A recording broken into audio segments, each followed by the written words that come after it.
Hello and welcome to The Current Thing with me, Nick Dixon. And today we have another excellent guest. He is my very good colleague. You'll have seen him on headliners on GB News every night at 11 p.m. Comedian and now media star, Mr. Paul Cox. Thanks for doing the show, Paul. My pleasure, Nick. Thanks for having me on. My very good colleague. We weren't sure about the line then, were you? We've been working. How long have we been working together, Nick? About 14 months. So we didn't know each other that well before then, did we? So we're bridging the line between colleague and friend, I think. It was merely a joke, Paul. I'll be honest, I've used it before for other people, so I just wheel that joke out when I need it. Nothing personal, Okay. mate. I think I said it about Leo as well, and obviously me and Leo are very good colleaguds. Well, let's start with an easy question, Paul. What is the best thing about working with me? That wasn't a serious question. Okay, no, I was going to answer it. You were like, oh, okay, let me get. You don't have to answer that one. Little test, little bit of banter at the start. But it is interesting that you find yourself at GB News. I mean, that probably wasn't predicted for you. Well, firstly, how did that happen, actually? What are your thoughts on that? Really interesting, actually. Well, from my perspective, because no, I don't think it ever. I didn't expect it to happen. It's a lovely bit of serendipity because in the back of my mind, I always kind of hoped it would, but quite secretly. So it was Leo Curse, I think, that recommended me to our producer Martin, and Martin goes away and does his little background checks and then gives the nod. When you say background checks, it's not like whether you want to register, it's just whether you no, he do any good. He doesn't even check the register, thank goodness. So I think what he does, he goes and checks your stand-up on YouTube or something just to check that you're not, not too normal. I don't know what the check is. And then Leo gave me the nod. And I'll be honest with you, I've told Leo this since, but I didn't tell him it at the time.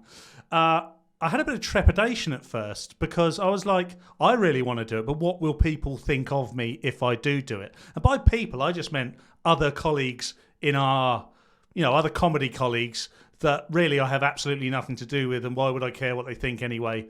But, that was kind of the world I was living in at the time. You're trying to break through in comedy and get as much work as possible, and you think in order to do that, you've got to pretend to be something you're not. Yeah, exactly. I've been there, but I'm not there anymore, thankfully. And now I'm just completely out and proud. But yeah, lots of people have had that concern. Many people still have that concern when we try and get them on the show. I mean, people who really should do it, who are not in a great position, like people who, and you're still sort of up and coming, but people who've been around a long time and you're thinking, you need this work, but they still won't take it because they think, oh, what will people say? Or they think they're better than it. And I'm like, you're totally not better than this. I don't recommend anyone because I don't like comedians and I'm not in that world anymore. I recommended Toby, but he didn't want to do it. He did it twice, said it was too much work. This guy's a workaholic. But it's still too much work. People don't realise the amount of work that goes into headlines. I know. We read 20 stories, don't we? It's an incredible amount of work, but I think there are two or three things you have to be when you do headliners, and that's interested in and interesting about the news, alongside being able to be quite funny as well. Because if you take the funny out of headliners, you've not really got headliners, you've got any other show you can possibly think of. So that's really important. But you also need to be interested in and interesting about the news. So you have to have a bit of a passion for politics. So whilst I was pretending to be, I've always said I'm centrist. I've never said that I'm anything other than that. But I've never really openly spoke out about any opinion in particular, because that seemed like a dangerous thing to do. But meanwhile, in the background, I was repeatedly listening to the Spiked podcast every single week, listening to Lotus Eaters every single week. My algorithm was full of centre right politics and dialogue. And when GB News come along, I just remember thinking, I wish it would hurry up. Because we had the pandemic and the lockdown, and we only had one voice. And because all the voices were the same, it didn't matter who you listened to; they were all saying the same stuff, and there was no contrarianness about it whatsoever. Because anyone who was in some way bigoted or wrong or just mentally ill and needed to be cast aside. And I just knew, I knew because of Spiked and Lotus Eaters and podcasts of that nature that there were plenty of free-thinking people out there whose voices probably ought to be heard amongst all the normals. Yeah, I like that you called the Lotus Eaters centre right. But yeah, no, I'm just kidding, guys. Yeah. No, I love the podcast. I've done it many times. Carl's a great guy. I'm just joking. And Callum's a great guy and many other people there. But yeah, Funny you were listening to that. I had no idea because I didn't even listen to that until just before Leo said you should do this, and I didn't even think about GB News, but I was on from the very start with Andrew because I knew Andrew was doing it and he asked me, but I never even thought about it till he was involved. But just picking up on that, I forgot to ask you the follow up of did you have any reaction from the comedy world once you actually then did it? So from my friends in the comedy world. Not really. I made a few of them aware. There's like you, Nick. I'm sure I've got friends that are on the left, or at least pretend to be on the left for pay. I purged them all. But, so I've got some very good friends in comedy who wouldn't want to be seen as anything other than on the left, shall we say, and it wouldn't be in their best interests if they weren't. And I said to them, this is what I'm going to do. And I told them I was very happy to do it. I'd made my mind up that's what I was going to do. And somebody gave me some very good advice very early on and said to me, as long as you say the things that you truly believe in and speak your own opinions, you've got nothing to worry about. Because if you stand by your own convictions, you'll never feel the need to retract or apologise. I mean, of course, we sometimes say things in the heat of a joke or in the heat of live TV, which we think, I wonder how that's been received on Twitter. But that's few and far between, and we always try and check ourselves. We're Ofcom regulated, but in terms of the comedy community, yeah, I know there are people that raise their eyebrows at it, and there were people that unfollow me, but these were people that I never met in my life. And I couldn't care what they thought one way or the other. And so be it. I mean, that's the nature of doing anything, isn't it? If I'd gone and done something on, the centre left or far left, there would have been plenty of friends that I have that are on the centre right and the right that would have thought, oh, God, what's happened to him sort of thing. I just stand what I am. The news agents. Yeah, well, imagine. God, I'd love to. Is there an equivalent? I genuinely love to. Say it again? I'm not sure there is an equivalent, is there, where you could do something on the left? There is nothing. I mean, no, there isn't. But GB News covers a lot of bases, by the way. I mean, anyone who's listening to this, I mean, the chances of people listening to this that don't know what GB News is are quite slim, I guess. However, if you are and you haven't, we're not just on there banging the far right drum. That's not what happens. We have open conversation about all sorts of things that lean both ways, but it's just much more open and less restricted than it is almost anywhere else on television. We have Novara Media on, who are far left, people like Aaron Bastani and Michael Walker, and Aaron's much better guy than Michael from what I can see. Well, I don't know Michael, but in terms of his opinions, he seems much more reasonable. But we have these people on who are far left. We've had 2 people advocate abortion up to 9 months, which is, as far as I'm concerned, murder, but it shows you how, the range of opinions. Yeah, it's not what people say, obviously, but in the comedy world, normal people might think what they're on about, but in the comedy world it's so mental that just launching we've been doing headliners for months, then they launched this is before you on it, then they launched the promotional material, and it got such a backlash from the comedy world, and people were like doing photoshops of our faces and stuff, and there was just all these attacks on it. I was pretty chill because I'd already been cancelled individually by the comedy world. I'd been in the Express and the Telegraph, the Jeremy Vine show. I'd been attacked by every comedian and called horrible names and called a shit comic and a bigot and attacked by Jason Manford and Richard Herring and all these people. So that was much worse for me. So when Headliners was attacked and there was like a whole row of it, like a whole group, I was like, this is pretty chill because there's like 10 other people they're attacking. But just that was just launching the promotional material was enough to be attacked, even though we had like die-hard lefties like Ian Stone at the time. But that didn't change it in the comedy world. No, of course not. Do you know what? There are lots of people in the comedy world who are scrapping around for work and trying to pay bills, and they think that, and they could pick up an extra few quid a month working for GB News because all sides are welcome. But they seem to think that they're immediately indoctrinated into some sort of society they want nothing to do with as soon as they walk through the GB News studio doors. And as you well know, the production team on the back end of GB News is full of massive amounts of diversity, multiculturalism, different thoughts. There are people in the production teams that don't necessarily believe in the type of politics that GB News leans towards and favours, but they're quite happy to work on it because A, they need to pay their bills, and B, they don't see an issue with free speech. I know there are Corbynistas in the production team. Yeah. And it's like, and this is why I feel sorry for them when I mean, maybe we shouldn't talk about that particular woman, but there was people attacking GB News recently, and some of the things they were saying was, no, we need to. Why was the gallery doing this? Why were the production staff? I'm like, the production staff, leave them alone. Do you know what I mean? At least let us take the flak. But yeah. What do you think about any of that? Is there anything about that recent GB News scandal that you could say without getting us sacked Any opinions on that are sort of non-sacking opinions? Yeah, I can give you my own. I can give you the way I felt about it actually, which took me a little bit by surprise, and it's testament to the fact that I'm very proud of the work I get to do at GB News. I'm very proud of the headliners team in particular, which are behind more than just headliners. They're obviously behind things like the John Cleese's Dinosaur Hour. We've got Free Speech Nation. Obviously, Andrew Dawes sits at the head of our religious pyramid, and when I saw what happened to GB News, I was actually genuinely upset. I felt like it was an attack on a lot of good work that a lot of good people had undertaken over the last few months, year, 18 months, because there is a lot of hard work that goes into it. And when one comment or one incident takes over the narrative and just paints or smears across the whole piece, I found it to be a little bit upsetting for a few days. It was like, what's to be of GB News now?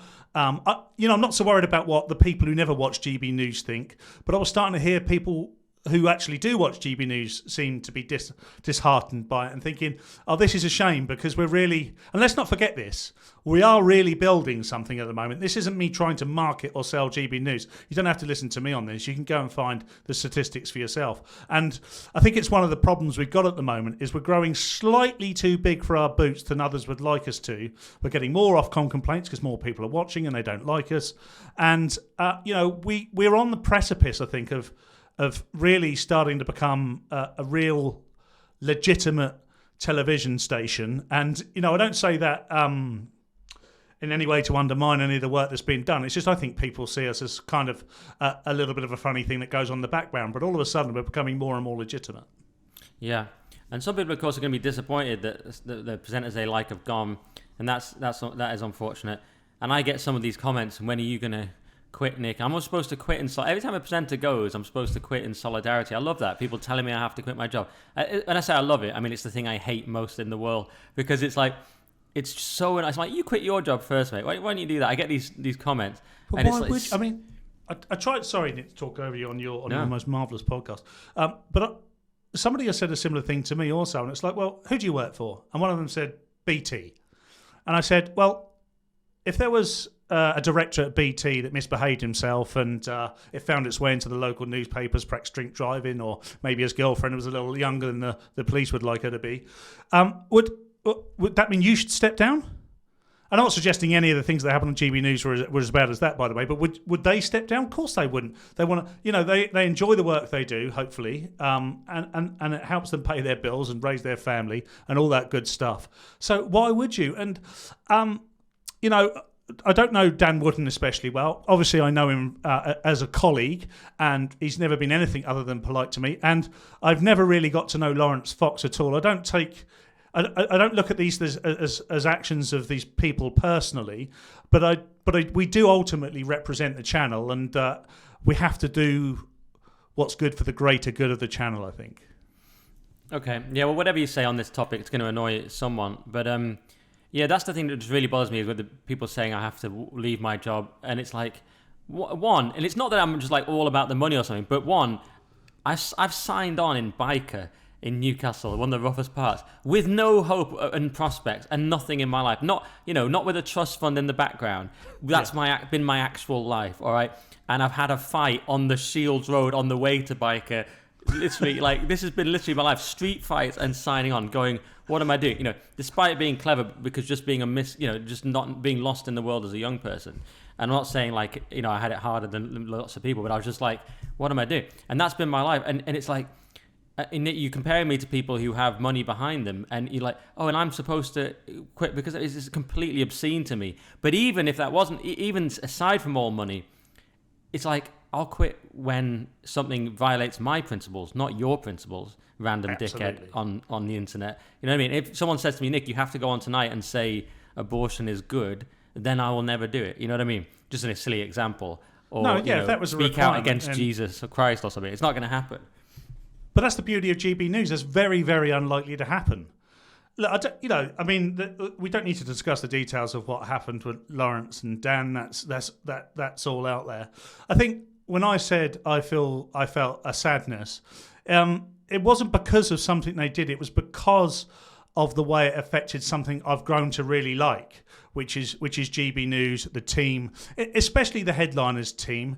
And we're quite a small team compared to everybody else there, and we're kind of like these people who are just there late at night. We do get to see all the big boys, but we're not really in the in group, and we create something that I believe is of great value and entertains a lot of people. You only have to look at Twitter before and after shows. We've got a bit of a cult following. Now, people could be watching this and thinking, well, that's ridiculous. I can't believe that at all. But trust me, we actually do. We have people who genuinely look forward to it in the same way they look forward to Dan Wootton's show, by the way. I'm not trying to undermine that. I know people that are very upset. Dan Wootton was part of their daily routine and they absolutely love the show. And that's very unfortunate for them. But we've got the same thing going on Headliners, where we've got our own supporters, people who tune in every night. And basically, we take the world, which is an absolute mess, and we're irreverent about it. We talk about it. We are interested in it. We take the mickey. We just have fun, and we all get on. We can see on screen that there's a good dynamic between us all. Most of the time. Yeah. Yeah. No, people do love it, and that is it's great. It's heartwarming and almost surprising to me. But yeah, I mean, and because people have been starved of anything like it, of course, and that's the reason. We all know. I'm just trying to remember what I was going to say about it, because there was something I wanted to come back on. But yeah, we definitely got a good following. We definitely have good numbers. But yeah, we are a sort of splinter group, sort of late at night, like you say. I did speak to Nigel Farage the other day. Good chat with Nigel. First time ever. I've been too shy to say hello to Jacob. Yeah. It's kind of annoying because I could ask them on my podcast, but I'm kind of too shy. But it's kind of weird that we're working with the potential future Prime Minister, because I've tipped Farage for 2029. Really? And he's not ruling anything out. So I'm saying I think it could happen. But it's pretty crazy. We work with the Sir Jacob Rees-Mogg and Nigel Farage. Kind of mad. What do you think the future of it is? This, I think, is a safer area. I mean, the future of GB News, given recent developments.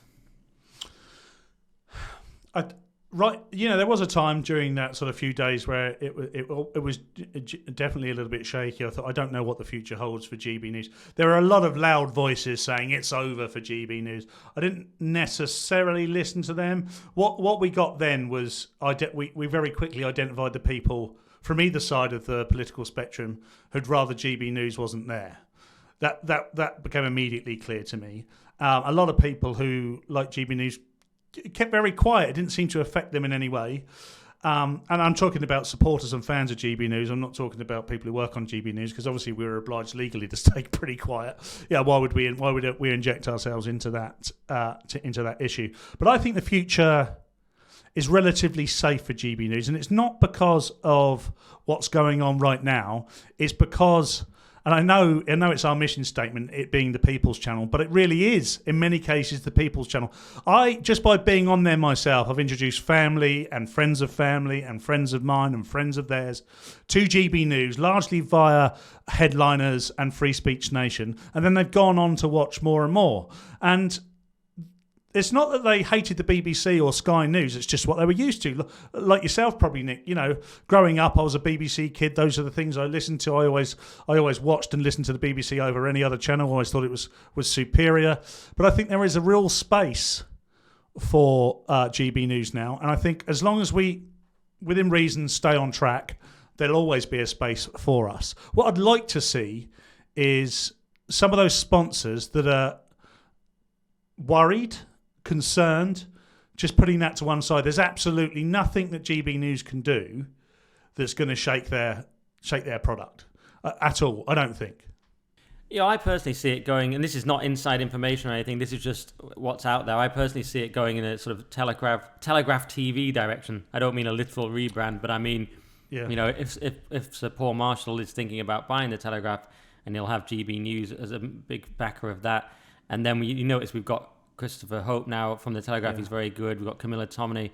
We've got Olivia Utley. So you're looking to go, okay, maybe that's the way it's going to go. And maybe some people say that's too in the box or in the Overton window. I think it still pushes the Overton window a little bit, because we don't have anything like that, because the BBC and Channel 4 are all the same. We know what their bias is. Channel 4 more extreme than BBC. Sky as well. Even being a sort of Telegraph on the telly would still be more, something new, wouldn't it? But it wouldn't be maybe what everyone thought it was going to be, though. No, and if you're a businessman and you want to make a success of something, you've got to make it a product that reaches as big an audience as possible. It's great having a cult audience, but if that doesn't generate enough revenue, then you can't last forever. So going more towards the centre of the Overton window, going more towards the Telegraph-esque audience is probably a very good thing for GB News. It doesn't mean you can't have dissenting voice. It doesn't mean that we're very honest about what we do. When you were talking about Channel 4 being far out there and the BBC and Sky, the one thing that we do differently to them is we openly say we're on this side of the argument. These are the things that we like to consider. We don't believe in this. We do believe in that. You don't get that from Channel 4 would have you believe that they were centrist in some way, that we're taking a balanced, neutral view of the world, which is ridiculous. You've only got to watch it for 20 minutes and you start voting Corbyn. I know, and it's of course it's not, and GB's not right wing though. It's just that it's trying to give voice to people. It's a different. It's covering topics that, as we all know, the sort of professional managerial class hasn't liked to see covered. And by the way, it's not like everyone at the BBC is on a certain side. I know people that work at the BBC and they try hard to be impartial. Unfortunately, whoever it is has just major figures there have sort of been very cavalier about the impartiality thing and made it harder for everyone that works there. I know lots of people that work there who respect GB News. Well, I don't know loads of people, but I know some people, and they respect GB News, and they try and do a great job on the BBC. So it's not easy for them either. The more you find out about it, it's not like they don't have funding issues and they've got the license fee issue coming up. So it's all in flux. The what Adam Bolton called the broadcast ecology. It's the delicate broadcast ecology. So GB News is messing them up. But yeah, by the way, that Telegraph thing is purely my own speculation. That's not inside information. It's just a guess from me, just a little observation from me. Might be different. Who knows? Depends how much they put Lewis on, really, doesn't it? And what about... All right, I think we've done a good chunk on GB there. What about... Well, hopefully we won't get sacked for it. What about comedy? So I'm sort of out of the world of comedy. I despise it so much. Did think about coming back and doing a few gigs just because it's hard to meet chicks otherwise. I used to just smash the gig, then stand near the stage. Brilliant tactic. Or it just worked. Girls way out of my league coming up to me. And it was just brilliant. And if I didn't say too much and ruin the mystique, I could keep it going for a bit. But one time a very attractive girl came up to me and chats to me after the show. Then after a few minutes she goes, "You're quite different off stage, aren't you?" I was like, "Bye." That's over. Yeah. That was you pretending. Yeah, you thought I was a cool guy just in front of 400 people or whatever it is, smashing the gig, super confident. Then you meet the real nightmare. Never be yourself, number one rule. So, but Paul, sorry to make it about me. No. So, what's the future of comedy? We've talked about the future of GB. Can it be saved? Because I'm out of that world, but it's an absolutely horrendous, obviously ultra woke, toxic world. My take. Okay, so I think there's two comedy worlds. I think there's the live comedy circuit, and by which I largely mean outside of London and the major cosmopolitan cities. There's a huge circuit out there full of Middle England type people, all different races and colours and cultures and background, but they are Middle England, middle-aged people who just want a good night out and they want funny.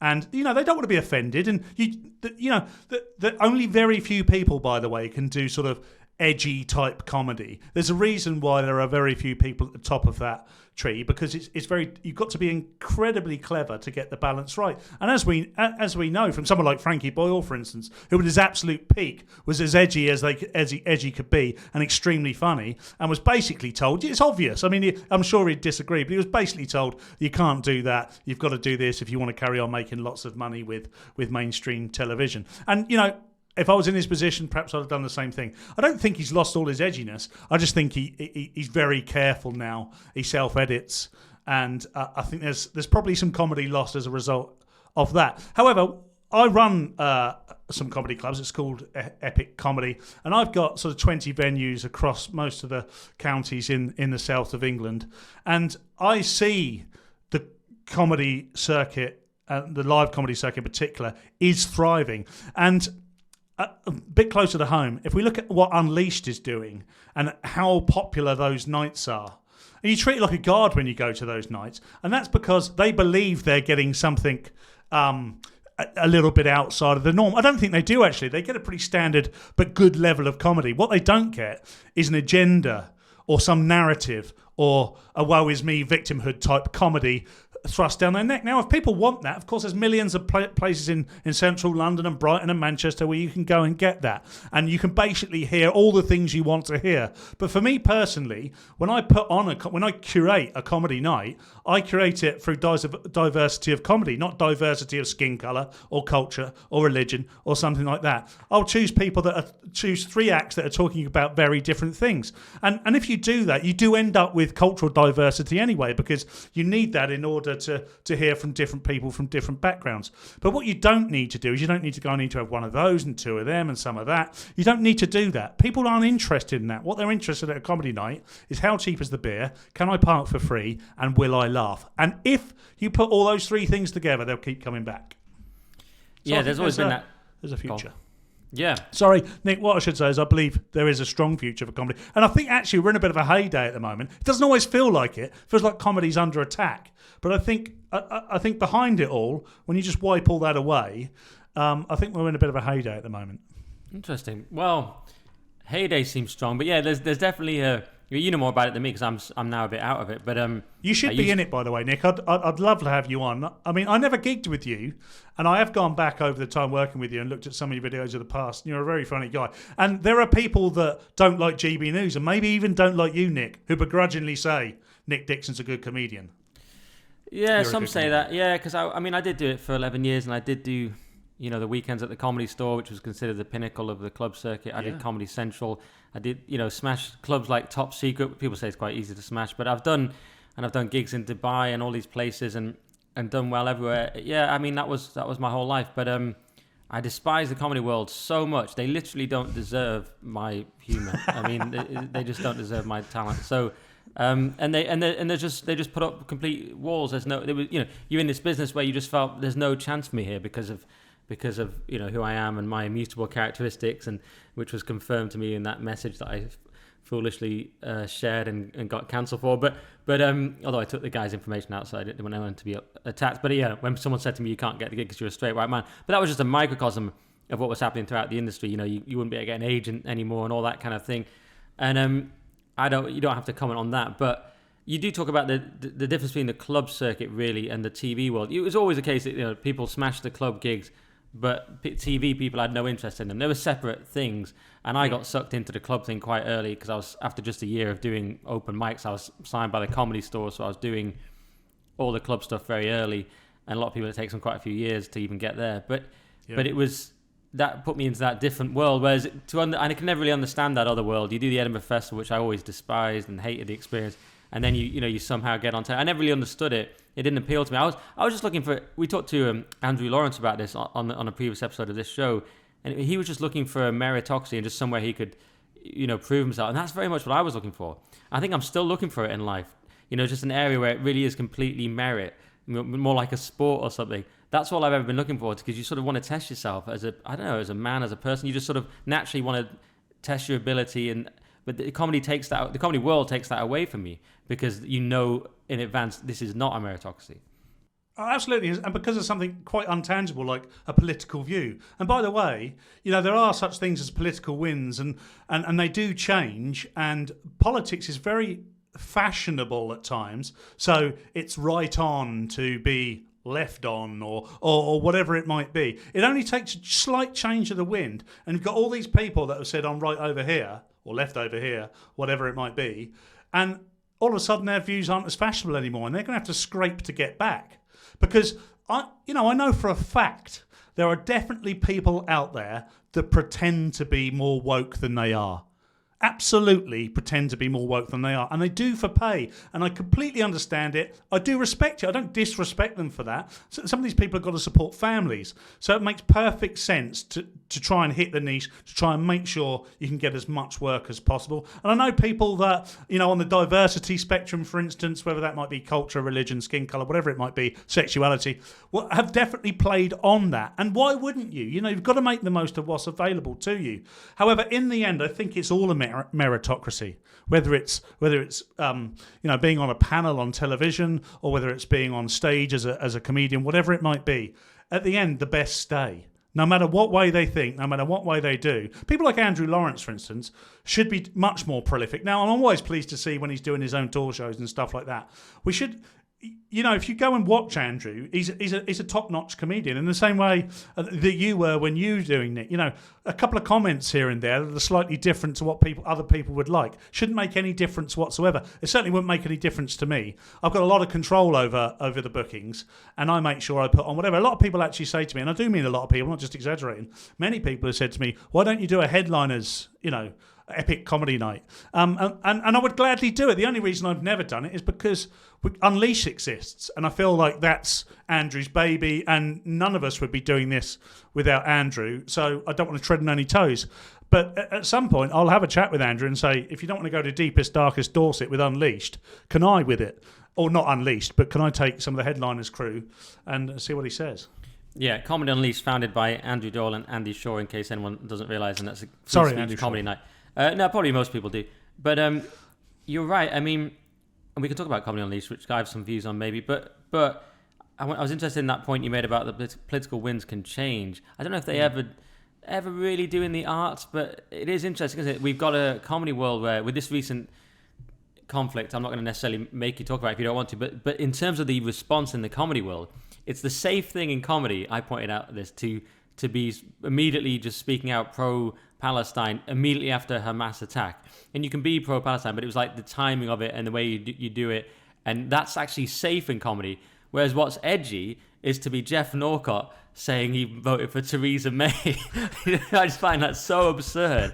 That's the edgy right-wing comedian. We'll just have one just for balance. Whereas you just come out and just borderline pro-Hamas is like it's normal in comedy. That's the world of comedy, isn't it? Yeah, and I always feel it's slightly unfair for Jeff, to be labelled as a right-wing comedian. I mean, good for him to be loud and proud about his political views, but he's also a very good comedian, and that's what he should be judged on. If he gets more work because he leans to the right, then good for him as well. Maybe some of the more mainstream television shows could do a little bit more of that. I'm sure there's a few of us that would gladly indulge ourselves. But yeah, you're right in terms of the arts and people in the arts thinking a certain way.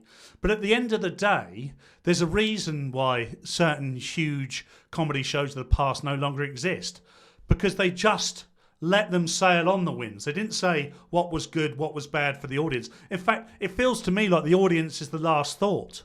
So what we've got is 60, 70 million people out there, let's say 40 million of comedy watching age. 40 million of them aren't far left. 40 million of them don't think that mutilating babies is not terrorism. A large proportion of them think like the average Joe, for the want of a better non-American phrase. They think sensibly. They take stock. They don't let all of their thoughts be swayed by what other people would want them to think. So I think there's always a market out there, and it only takes a slight change of the political winds. And I don't mean it's never going to go. But if you look, for instance, the first person I ever voted for was Tony Blair under Labour government in 1997. Now, Tony Blair and his government were very centrist in many ways. Keir Starmer now is like trying to do a Tony Blair light, largely because I'd imagine that Mandelson and Blair are in the background pulling all sorts of strings to make sure they do okay. And rightly so for the Labour perspective, because if they carried on going in the Corbyn direction, then they were dead forever. And we do need, irrespective of which way you vote, you do need opposition, and good opposition. And I don't think there has been good opposition. There was not good opposition during the pandemic. During the pandemic, I think at times the Conservative Party were the least Conservative Party that we've ever seen, and at no point did the Labour Party challenge them at all, or did anybody else challenge them. In fact, the Labour Party wanted to go harder and stronger, and everyone seems to have forgotten that now. We seem to be looking back with some sort of long COVID-tinted glasses, and no one seems to remember anything that went wrong. So where would you say you stand then? You've said you're a political centrist. You said you voted for Blair, and but then you also said you were listening to Lotus Eaters, which is one of Carl's. I mean, he hates Blair, and he constantly talks about Conservatives being trapped in the Blairite paradigm. So where are you on politics, and has it changed since being at GB News, or are you just a sort of common sense type approach? What would you say? I mean, common sense is a bit subjective, isn't it? And it kind of throws other people under the bus. And I work with you, Nick. I work with Leo and Josh and all these other people, all very different thinking people, but all very clever. And by the way, I'm going to say this before I make my other point. It is a very intellectual team. There are people there which I learn from every single visit I make to the studio, every time I work. And that shouldn't go unsaid. My politics, the reason I voted Tony Blair at that point is because I was born in 79. All I knew was Thatcher's conservatism. And I never got to know that too much because, of course, by the time I was 10, 11 years old, she was out of power. And then we had, like, John Major, who... there are quite a few Labour voters that I know that really did quite like John Major. They liked his views. But, I mean, what a wet flannel that fella was. And very grey. Yeah, very wet, grey flannel. And Tony Blair just, I was 17, 18 at that point, just old enough to vote. And Tony Blair seemed to offer this bright future. And I was not experienced enough to know any different. And he did for a while. I don't know if you remember, you're a couple of years younger than me, Nick, but I was of working age between 97 and 2001. And those are what I'd call the sort of glory years for New Labour. It changed when those two aeroplanes went into the Twin Towers in New York on September the 11th. I think everything changed then because... he sided with George W. Bush on absolutely everything. And, I didn't disagree with that, by the way. I think we should have gone to war. And this is when things changed for me. Perhaps I think differently about it now. So what I'm trying to say is I've just got my own... this is why I talk about political wins, because I've gone and learned and changed as I've gone on. And I can't imagine what it would have been like just to stayed still and said, I'm the 1997 version of Paul Cox. So I'm changing every year. And GB News has opened my eyes to a lot of things and it's probably made me more right-leaning, sort of centre-right-leaning. I would have always said I was centre-left until about 2015. And then in 2016, when we had the Brexit vote, I knew I wasn't then because I voted to remain. I was living in London at the time. It just felt like... the reason I voted to remain is I didn't really understand what we were voting for, didn't feel like I had enough information and quite like the status quo. Not for any particular righteous reason. But of course, I'm from a working class background. I'm from Portsmouth. And a lot of my friends, family and people I knew voted to... Brexit, and they didn't vote because they didn't like brown people, and they didn't vote even because they didn't like immigration. They voted because of the things that they saw around them, the things that had changed, and they felt like they'd lost control, and they felt like the people that were in control weren't answerable to them in any way. So they thought, you know what, we'd be better stood on our own 2 feet. And I feel now that we probably will be. We're going through this phase now, but I think ultimately Brexit will look like a positive thing. Interesting. Bold take. Not many people seem to think that at the moment, although, of course, many leavers still do. So much interesting stuff there. I was against the Iraq War. I actually marched against it, and I hate marching because I didn't really believe in the weapons of mass destruction, and I was right. I'm feeling a bit more neocon today because, not that I want pointless foreign wars, but I feel like in the light of this Israel thing, it's just highlighted the need for some sort of Western alliance where we need to back Israel. We need to...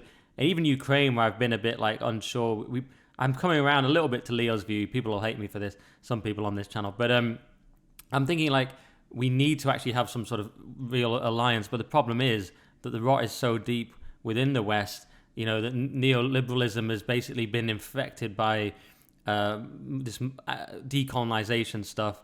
And then the neocons are too warmonger-esque. I mean, Trump, who gets accused of being an isolationist, was the one who was strongest, on preventing war with the sort of carry a big stick approach and write threatening tweets. And so we didn't have war with Russia. We didn't have chaos in Israel because people didn't know what Trump would do. So it's interesting to me that the people the sort of Nikki Haley's and maybe even the Ron DeSantis who's just agitating for war with Iran and things, they're actually they make the world less stable than the Donald Trumps who are just sort of saying, I'm America first, but if you do anything, I will absolutely destroy you. But it's more preventative.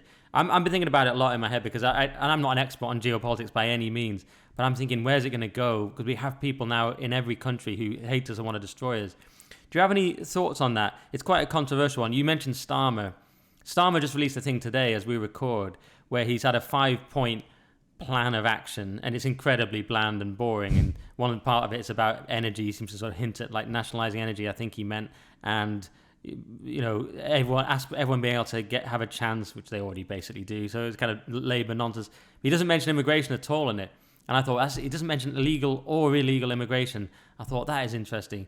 Because what it seems to me we have, Paul, is we have a lot of people who have been very pro-immigration, like, hey, everyone should come to this country, woo, the melting pot, whatever it is. And you see their tweets about that, or ex-posts as they're now called. And then you see their posts about the recent protest. I can't go out of my house. I didn't feel safe at this, being a Jewish person, or even at the Jewish vigil for Israel, because of, I've got people who want to kill me there. And I think maybe these two things are linked, guys. Maybe if you actually just realize we need to come together and actually protect our values in our country and have a sensible immigration policy. I mean, you can't, can you really say, oh, multiculturalism is amazing, and then, oh, I'm terrified to go to school? You know what I mean? No, you can't say that multiculturalism is amazing. I mean, it's like forced audience participation, isn't it? Makes you feel very uncomfortable. I'm someone who MCs a lot of gigs, and therefore I'm trying to make the audience participate all the time. And I know instinctively who's best and who's not to talk to because of the way their mannerisms are with me. And it's a really strange analogy for me to make, and comparing MCing a comedy show with multiculturalism. But it's been forced upon. Right now, there are some real dissenting voices on the left of politics that are saying multiculturalism has failed because the evidence is overwhelming and it's everywhere. What you can't do with any community is let out it doesn't matter what. By the way, you just need to very quickly, in order for this argument to make sense, you have to take it apart and take racism out of it and go, oh, you're not racist if you discuss it in some way. Because if you don't do that, people go, you're racist, you're racist, you're racist. So let's get that out of there. No one's really racist about this. It doesn't matter about the skin colour. It matters a great deal about the culture, though. So if you've got a community of people, no matter what they are, sexuality, religion, whatever it might be, and they are quite harmonious and they've been working together. And by the way, no community is perfect. So anyone striving for perfect is mad. You're never going to achieve it. You're just going to fail before you even start.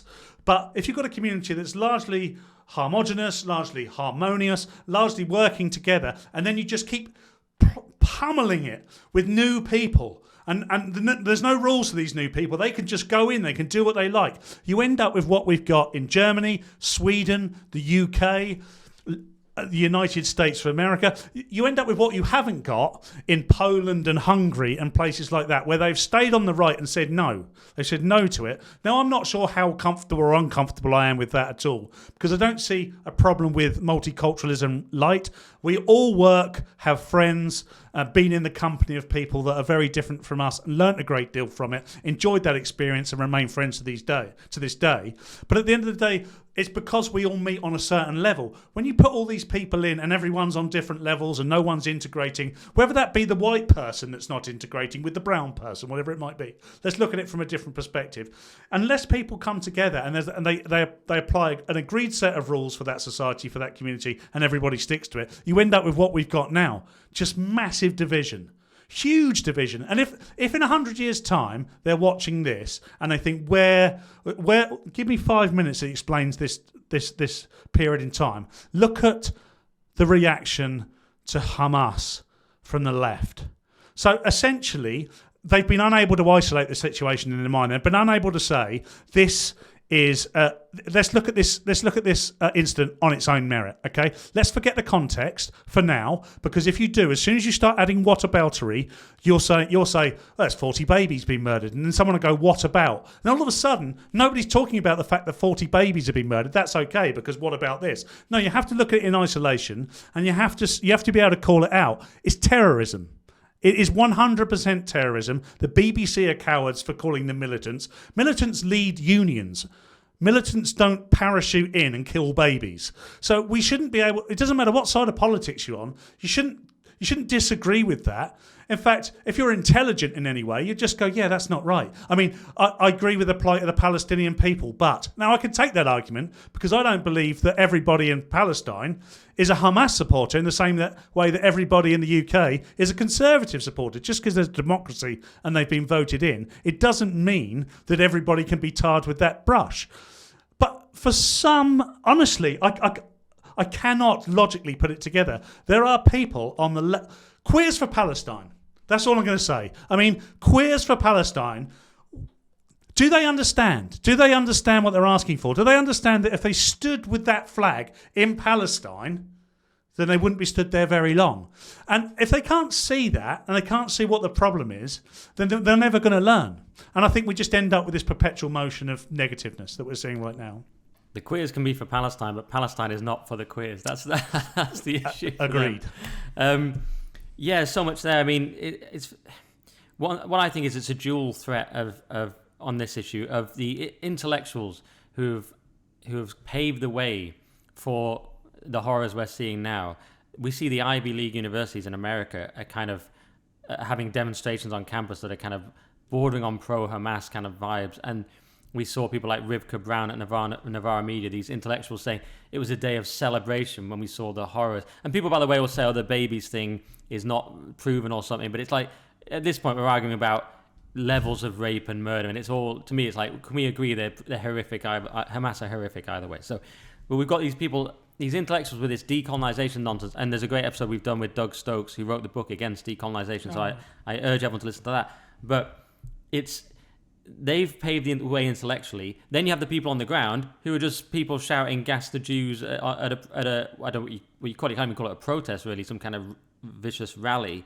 And those two together, when we need to fight the ideas, which we've been doing, and in our humble way, we try and do it on GB News. And then the other people, it's just deport, really, isn't it? Just get them out, because there's nothing else you can do. They're not going to change their minds now. You're not going to win them over with ideas, because they're not in that realm. They're operating from ideology and emotion and you know, whatever hardened values of their culture. So those are the dual threats. But the problem with it is, it seems to me, as just a layman with my own little thoughts, is the paradox of enforcing liberal values, which I mentioned last night on Headliners briefly to Leo. It's China can just go, these are our values. We love Xi. Go back to the factory, and is it they have no problems about it, because that's what they are. They're authoritarian. Much harder for us to say, oh yeah, we're welcome here. It's an open liberal democracy. Oh, but we don't like that. But we need to be much tougher about that, because English and British values don't mean just a free for all. It means free speech, civil liberties. It means certain things. But other groups who can't do that and who encroach upon that have to be dealt with very firmly. But that's where we've fallen down. Yeah, it's really interesting. I think a lot of these people that are particularly maybe British-born, white British people that are on the side of Hamas even, that they believe that anyone who's foreign and other must be positive. They find themselves on the outsides of society often. They're not part of a community often, or if they are, it's with others, so to speak. And so they see any others, so i.e. people that are foreign to our community, as positive, because they see anyone who criticises anyone who's different as being wrong, bigoted, racist, whatever it might be. And of course that's not true. How can you get anywhere? This is why we have Parliament. This is why there's two sides of Parliament. This is why we indulge in debate. This is why the most intelligent people in our country and in the Western world are able to stand up and have a debate on this subject. As soon as you take debate away, what have you got? The trouble is what people like the BBC are doing at the moment, and I hate to hark on about the BBC, is they're changing the rules of the game.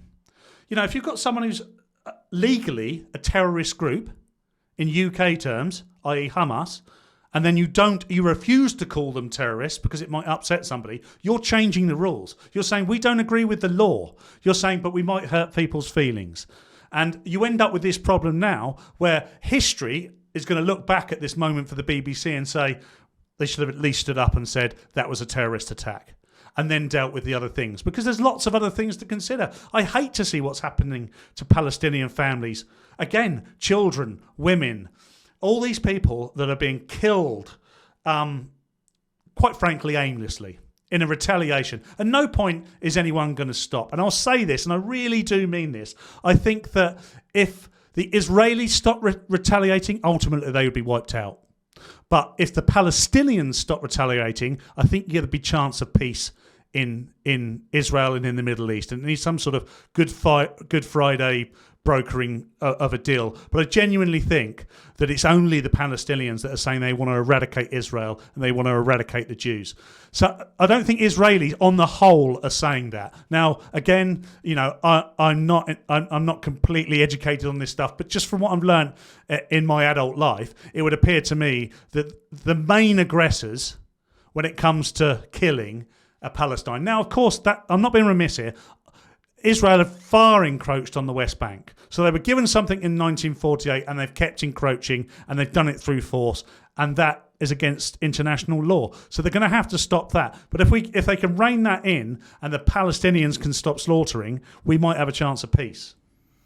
All right. And there's only a couple of things I wanted to just reply to in that, which is this idea that others, I'm not sure they are. Like a lot of the people promoting decolonization are just, posh people. In Harvard, they're often just, let's say, posh white people. Rivka Brown was actually Jewish, which was extra strange that she was so sort of horrific about celebrating Hamas. But a lot of them are just ultra privileged. It's luxury beliefs. They want to decolonize the West. I mean, there was a classic example on TikTok the other day. Libs of TikTok account shared this thing from an Australian girl, and she was saying, decolonize. What did you think decolonization looked like, guys? I mean, this is what it looked like. And then she goes, oh, by the way, I know that as an Australian white person, I'm a colonizer. I was like, okay. So what do you think is going to happen to you when they come for you? Do you just go, oh, I've read Frantz Fanon. Don't you understand? I've read the right books. Guys, why are you raping and killing me? You idiot. It's like, why are you supporting the eradication of Western culture? The ultimate luxury belief is to support your own eradication in some sort of bizarre self-loathing death wish, or just so much complacency that you think it can't happen to you because you've read the right books, presumably. That's insane. But my question on that is, just lastly on this topic maybe, do you think that it's a mask-off moment for the left that's going to affect things? We always hope that it's a win in the culture war and, woke's going to end and everything. But do you think this sort of like appalling celebration of decolonization and all these tweets going, what did you think it meant, guys? And all this kind of this minimizing of horrific violence. Do you think that's going to just make some people think, hang on, what have we been supporting here and allowing into our institutions? It is a mask-off moment. I totally agree with that statement. I don't know if this will change anything. A lot of the big voices on the left have stayed quite quiet. A lot of the people you would expect at this point. I mean, the sort of person who might compare the recent Conservative government to the Nazis in the 1930s. I mean, Gary Lineker. Let's just say Gary Lineker has stayed very, very quiet on this, and it's because he's weak. It's because he's made very easy choices throughout his political career. And let's face it, that's what he believes he's on, a political journey. He stayed quiet because he knows that he will upset the wrong people. It doesn't matter if they're terrorists. It doesn't matter if they're terrorist sympathisers. He knows if he upsets them, they're the wrong people to upset.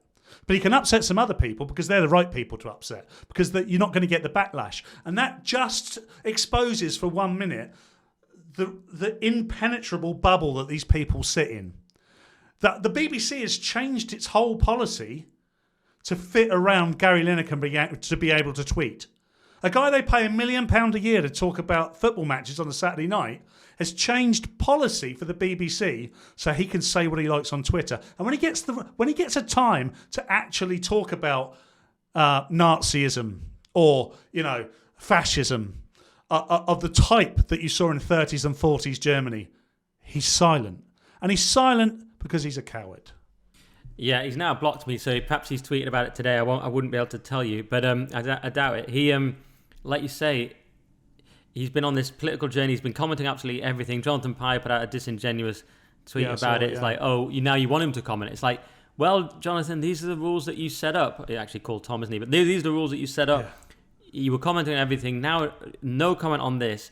And actually, my football group was similar, my five-a-side football group. The last thing I want to talk about is politics in my five-a-side group. Yeah. And I can't, because once I share my politics, then it's going to kick off. What it means is I have to listen to their moronic politics. When Gary Lineker had that whole thing kicked off, I wrote a brilliant article in the Daily Skeptic about it. It's one of my best pieces, very funny piece, but I couldn't. But in the group were all giving their moronic takes, and I couldn't even. I thought about I'll just share my article and just see what. But it would have caused a ruckus. But it's notable that they didn't comment at all on the Israel thing. And you might think, of course, Nick, it's a five-a-side football group. Why would they comment on Israel? It'd be awful. And it would. But they all commented on Gary Lineker. And they said things in the group like far-right government. They said that the Tory government was far-right. I have to listen to that bollocks. But then they don't say anything on this. So it's a trendy set of views amongst the sort of professional managerial class, which a lot of these people are having to play with. And Gary Lineker's one of them as well. He's in a, what are you going to call him? The new elite. He's kind of in that, the Matt Goodwin thing. He's kind of hovering around that. The certain views are trendy, like you say, and certain things are not. And so they just omit them entirely. It is shocking, isn't it? And that's the bit, you can't really top that anyway. I'm rambling, but you can't really top that. Suella Braverman's language is like 1930s Germany.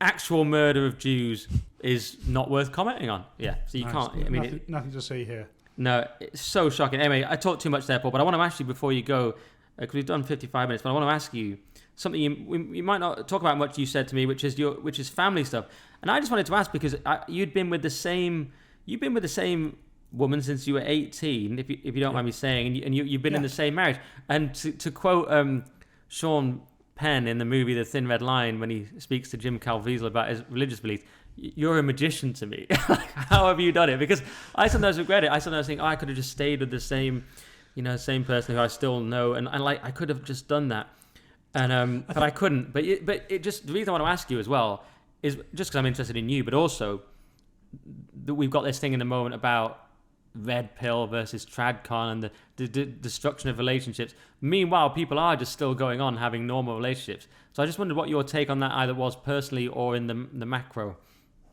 So I think one of the reasons myself and my wife have been together so long is because we were young when she's a couple of years older than me. So I was 18, she was 20 when we met. I was 23 and she just turned 26 when we got married. And what happens at that age, if you could stay together long enough, say 5 to 7 years or something like that, you do a lot of your growing up and changing of your character at the same time. So if you're able to ride those waves, I think you're probably in for the long haul. Of course, there's a lot of luck and it's been ups and downs, and 25 years we've been together. So I'd only been I actually met her when I was out for a drink on my 18th birthday. So I'd only just become an adult when I met Julie, and I've never really looked at it as some sort of nuclear family type situation. We've got one daughter, and our daughter came along in 2009. We were married in 2003 and met in 98. So there was large chunks, and everything was overly rushed, but we were young. And when I see people, I've got a nephew now who's at the same age as I was when I got married, and I look at him and think, what must people have been thinking about me? Now, I'd been with Julie at that point 5 years, so maybe that did change people's perspectives. But if you must know 23-year-olds, 22-year-olds, you don't think they're ready for the world, let alone marriage or whatever it might be.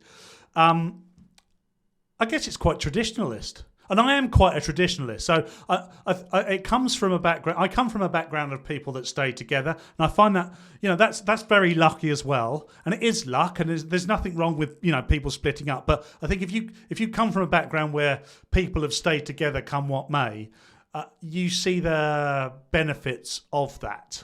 And I think I'm not casting any aspersions over anything that's different, but that's my background. And the same was for Julie as well. Just, relationships after relationships that stayed together.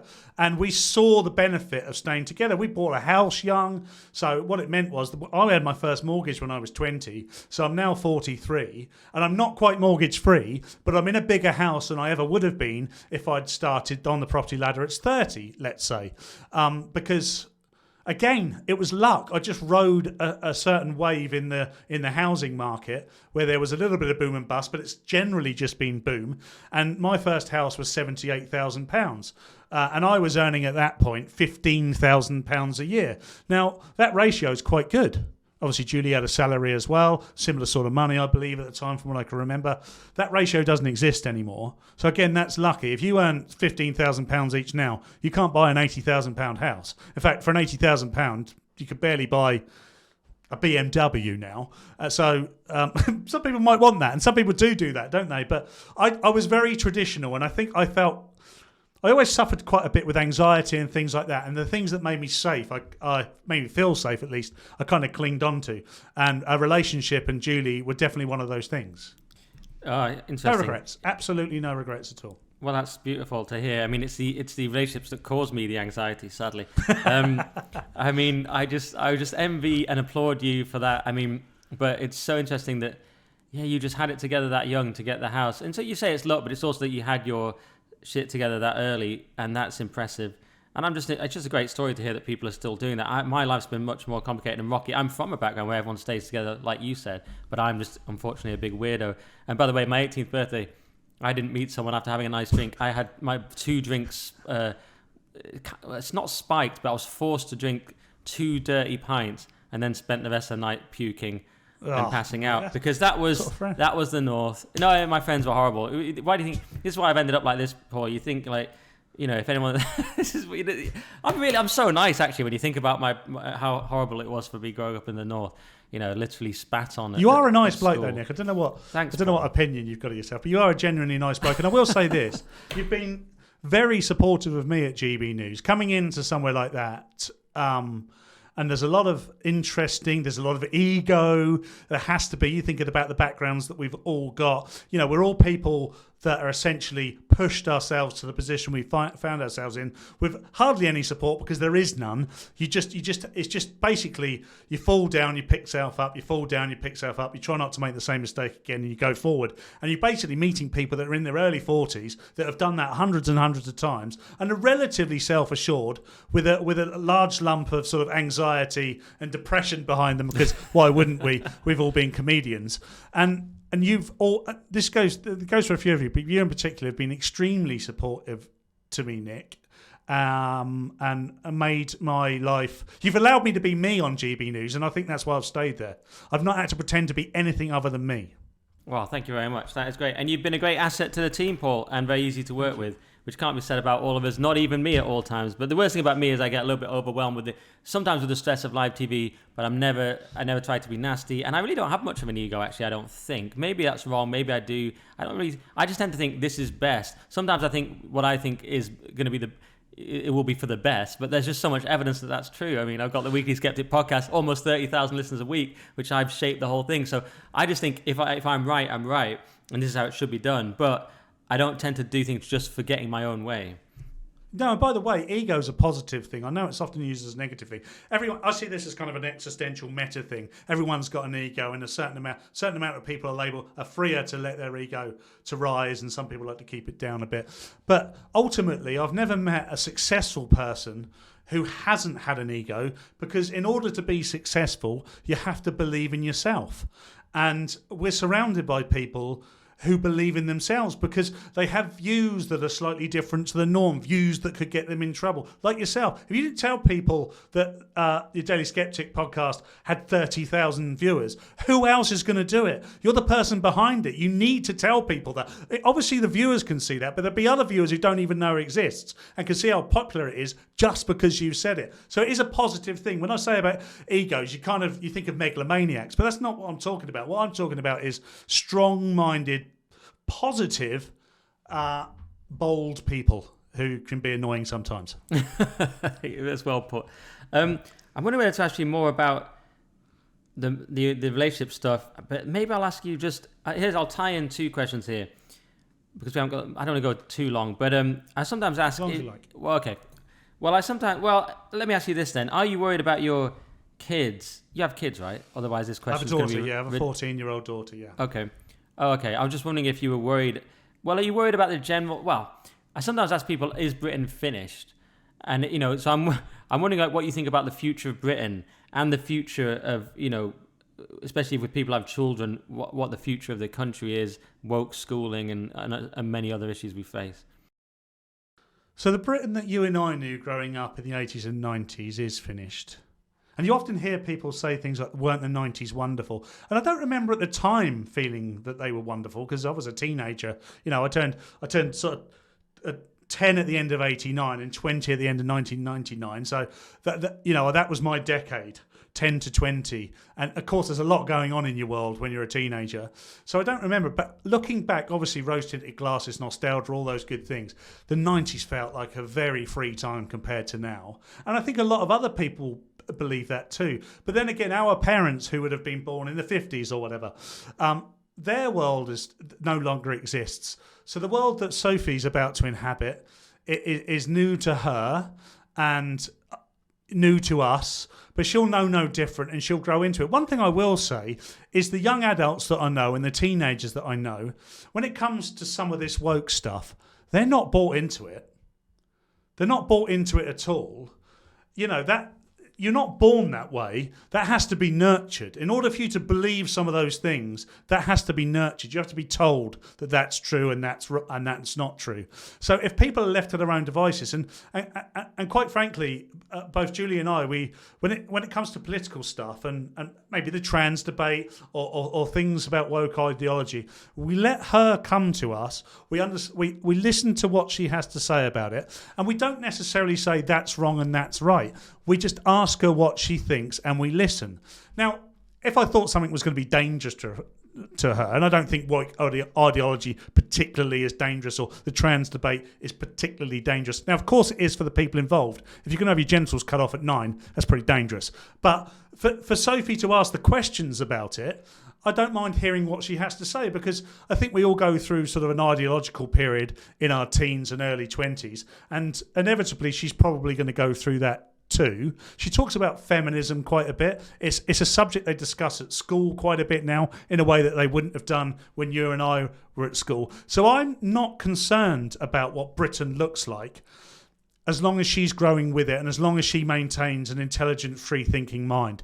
I'm quite comfortable with the future for Sophie. Of course, if you stand back and you will have an existential crisis, because if you look at everything that's going on, I mean, today I've been quite busy. I've been preparing for an epic comedy gig tonight. I've been looking forward to doing this podcast. I haven't had a chance to look at the news, and of course I'm aware that the Palestine protests / rallies, whatever you want to call them, are happening all over London at the moment. Now, I don't know if that's got out of hand. So, if I try not to encourage Sophie to look particularly at the news, because a lot of those things are scary when they don't need to be. Perhaps she can watch. She has watched headliners, but it's a bit boring and too late for her, to be honest. And she quite likes you and Lewis, so I'm uncomfortable with that.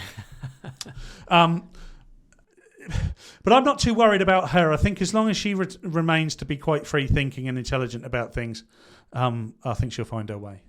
Okay, and so, all right, that's positive. What about the country in general? Then the future of the country with immigration, wokeness, cost of living, housing crisis, any number of other issues. Do you have what's your overall take on our future? I always used to think of these things as it gets blown out of all proportion, and it's not as bad as people say it is, and it's just the news churn, etc., etc.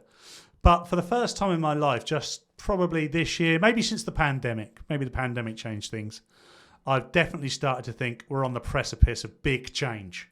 Big change. And I don't mean, this is some conspiracy theorist.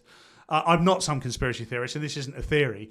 It's quite obvious we're at a juncture for Western society, and I'm not too sure which way it's going to go. I'm not too sure how I want it to go. What I do know is that it can't continue doing what it's doing. We need stronger government. And someone asked me the other day, I think it was Andrew Doyle on Free Speech Nation, he said, what would you think if Nigel Farage was to become Conservative Prime Minister? I said, he would be our first Conservative Prime Minister since Maggie Thatcher. And of course, it's Free Speech Nation, and the room got an applause and that sort of thing. And what I mean by strong government is someone like Maggie Thatcher. Now, I don't agree with everything she did, but that woman was the Iron Lady, and she stood by her principles. She believed in her principles. When have we had any Prime Minister or leader do anything like that since? Now, you could argue that Jeremy Corbyn is of that type as well. but he just believes in jam and vegan socks or whatever and stuff that I can't get into. But at least he stands by his convictions. But we don't have. I'm not suggesting in any way that I would wanted Jeremy Corbyn. Jeremy Corbyn may well have turned me off Labour for life. I'm not sure yet. I'm not seeing anything with Keir Starmer that sort of sets my world alight. He looked quite good covered in glitter. But I don't think that's that should make you a good prime minister. But we don't have any strong leaders that are defend the UK, defend our British history, defend the good things about us. Of course, there's bad things, but why can't you be liberal and traditionalist at the same time? Why can't you hold those two thoughts? Why can't you be someone who is proud to be where you're from and proud to be part of its future? I don't understand that. Yes, and even if we did have a strong leader, would they be completely undermined by the blob, much in the way that Trump was civil service by the deep state in America? Yeah, with the civil service, but also I know that's what's usually meant by the blob, but then I sometimes call the extended blob of, there's all the think tanks, there's the Bank of England, there's the BBC, there's just any number. It's almost impossible to do anything. We constantly do stories on headliners. Suella Braverman, the department ignores her. Wants to do this, but it's not. Her woke training shouldn't have happened. She can't control anything. She says something every day, and then they just do the opposite. Because we're captured by these unelected people, really, the professional managerial class they're sometimes called, and they really run things. But yeah, that's a massive topic. But so you weren't that. So some people have been very pessimistic about the future of Britain, like it's over, and some people have been much more positive on the podcast. So you were somewhere in between. Sometimes I ask as a final question. It's a big one. But just whatever comes to you, how do we win this culture war? With the caveat that you have to accept two premises: one, that it is a war, and two, that we're on the same side. But you can have qualms with those two if you want. But that's how I put the question. So, to add context and a platform to build from, I believe we are in a culture war, and I believe you and I are on the same side. I'd say you were more conservative than I am, Nick, and there's absolutely nothing wrong with that at all. I don't have any fear of that. People say, "Oh, you never kiss a Tory or whatever," so then you've missed out. So there must be some good kissing Tories out there. I've actually never voted Tory, weirdly. Isn't that strange? No, okay. Well, neither have I. And that's another misnomer, isn't it? I mean, the idea that you can only be on the right if you vote Tory. I have no idea what to do next year, by the way. If you'd asked me that question, I couldn't have given you an answer. But what do we do? What do we do to win the culture war? I think we have to be consistent, and it's a long game, so we can't waver from our point. If you look at someone like Posey Parker and her fight, she's very, very consistent. She has a very strict set of principles that she stands by and she believes in, and I think any winner of any argument like this culture war has to stand by their principles, because already that the other side aren't, because of what's happening with Israel and Palestine now. They are floundering all over the place now because they find themselves in a position where they're on protests on the side of baby killers. That's where they found themselves. At some point, they must wake up they must be walking down the street in North London shouting, "Kill the Jews," thinking, hang on a minute, what's happened to me? They've got no free thinking, they've got no independent, intelligent thinking, and they're just in this cult. And what we'll do, I think, on this side of the culture war, which includes people from both the left and the right, is we'll be consistent in our views, and we'll always be able to tie it back to something. We'll be able to trace it back to some meaningful principle, and we'll just keep moving along with that. And in the end, things will get so chaotic that more and more people will come to our side and say, we just want calm. So I think that's how we win. Good answer. I hope that's enough for us to win it. Brilliant. Great stuff, Paul. Where do people find you in the world? So, at Paul Cox Comedy on all platforms, essentially. Trying to build my YouTube channel. So I'd love a few more subscribers there. I largely post clips from GB News and comedy clips. It's kind of a mix of things at the moment. I'm looking to do a podcast. I have done short podcasts in the past, but I just want to do something that adds some value. I'm not sure any of the previous podcasts have added particularly much value, so I'm not sure what I'm going to do yet. But they can find me at Paul Cox Comedy. Follow me on Twitter, and you'll get to find out what I'm doing everywhere. So it's at Paul Cox Comedy, and for the audio listeners, he's got a nice little sign, a Lewis Schaefer-esque sign in the background. Yeah, he inspired that sign, actually. I don't take it in that often because obviously Lewis is ridiculous, and I don't want to be completely ridiculous. But you did take that one in. And so is the YouTube the same? Is it Paul Cox Comedy? Yeah, it's Paul Cox Comedy as well. All right, so find Paul there. And your comedy nights are Epic Comedy. Yeah, Epic Comedy. So you can find us at epiccomedy.co.uk, and we're across Dorset, Hampshire, West Sussex, Berkshire and Surrey at the moment. If you have a venue you'd like to put a comedy night on, perhaps you'd like a headliners for Epic Comedy Night, maybe we can get Nick out of retirement just for one time if we surround him with people he likes, and that's only a very small group, so we'll see what we can do. Yeah, the last time I did a one-off gig was with Jordan Peterson went on after me, so it's got to be like very special for me to do. We'll see if we can get JP involved. Yeah. All right, brilliant, Paul. And as always, for the people listening to this, if you want to support me, because it costs a bit of money to keep the lights on this podcast, it's go to buymeacoffee.com/Nick Dixon. You can leave me a digital coffee, leave a comment. I reply to all the comments. Buymeacoffee.com/Nick Dixon, and my Substack as well, nickdixon.substack.com. And I sometimes do that in a separate outro, Paul, but I thought since we're mates, I'll just throw it in while you're sat there. I don't mind at all. Support Nick. Yes, support it. Buymeacoffee.com/Nick Dixon. And thanks again for doing the show, Paul. Thank you very much, Nick. It's been my pleasure.